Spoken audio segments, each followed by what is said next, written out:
નહીં, એ મહિષાસુર.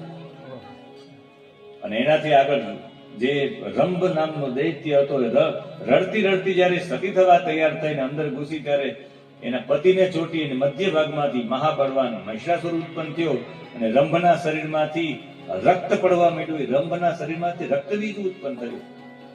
રક્તબીજ અને મહિષાસુરની કથા.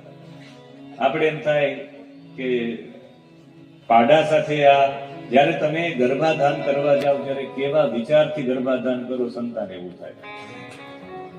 એ સમયે તમે વીર પરાક્રમી વ્યક્તિઓનું ચિંતન કરીને જાઓ તો વીર પરાક્રમી સંતાન ઉત્પન્ન થાય. ગર્ભાધાન સમયે તમારું જેવું ચિંતન છે એવા બાળક ઉત્પન્ન થાય. એટલે ગર્ભાધાન સંસ્કાર કરવામાં આવે, એના પૂર્વમાં મંત્રો બોલવામાં આવે. મંત્રો બોલવાથી ગર્ભાધાન થાય તો એ ગર્ભાધાન સંસ્કારના કારણે દિવ્ય બાળક ઉત્પન્ન થાય. એટલે સંસ્કાર છે. ભેંસનું ચિંતન કરતા કરતા, પાડાનું ચિંતન કરતા કરતા ગર્ભાધાન થયું ને એનાથી જે પુત્ર પ્રાપ્ત થયો એની વૃત્તિ પાડા જેવી, ભેંસ જેવી વૃત્તિ હતી, એટલે મહિષાસુર. અને રક્તબીજ જયારે એના પતિનું મૃત્યુ થયું ને એને એ જ વિચારમાં વિચાર કર્યો કે મારા પતિના શરીરમાંથી રક્ત પડી રહ્યું છે.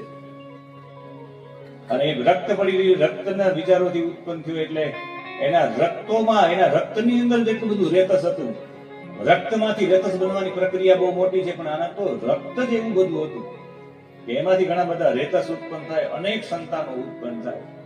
જેવી રીતે પરસેવો પણ એવો કોઈ ન હોય કે પરસેવાથી ઉત્પન્ન થાય. આપણી સંસ્કૃતિમાં તો કથાઓ છે કે પરસેવાથી સંતાનો થયા છે. આપણે એમ થાય કે પરસેવામાંથી કઈ સંતાન થાય, પરસેવામાં પણ રેતસ છે એટલે તો લીક અને ટોલા થાય છે, પરસેવામાંથી થાય છે.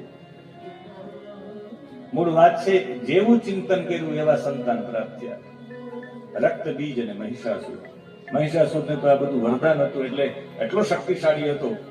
અને શક્તિશાળી હોવાના કારણે એક ક્ષત્ર રાજ્ય કરવાનું છે. બધા બાજુ એક ક્ષત્ર રાજ્ય કરી નાખ્યું. હું એક જ રાજા રહેવો જોઈએ, બીજો કોઈ રાજા જ નહીં. ચિક્ષુર નામનો એનો સેનાપતિ, તામ્ર એનો ખજાની છે, 10,000 સૈનિકો હતા.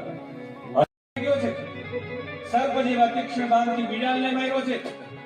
સૂંઢવાળી ગદાથી એને ઉડાડી દીધો છે. હાથીએ ચીસો મારવા માંડ્યો, બિડાલ ઉડીને પડ્યો છે. જયંત આવ્યો યુદ્ધમાં. બ્રહ્મા, વિષ્ણુ, મહેશ, ઇન્દ્ર આદિ બધા યમ આદિ દેવતાઓ છે. 5 બાણ છાતીમાં માર્યા, સારથીને મારી નાખ્યો જયંતના. ઉપરથી ઢોલ વાગવા માંડ્યો છે. વિજય વાજિંદ્રો વાગવા માંડ્યા છે. મહિષાસુર ક્રોધિત થયો છે. તામ્રને મોકલ્યો કે જા તામ્ર, બાણોનો વરસાદ કરી નાખ્યો, તલવારોનો ઢગલો થઈ ગયો છે. મૂષણો, શક્તિઓ, ફરસીઓ યુદ્ધ થવા માંડ્યું છે. યમ સાથે જેવું યુદ્ધ થયું, તામ્ર ઘાયલ થઈ ગયું.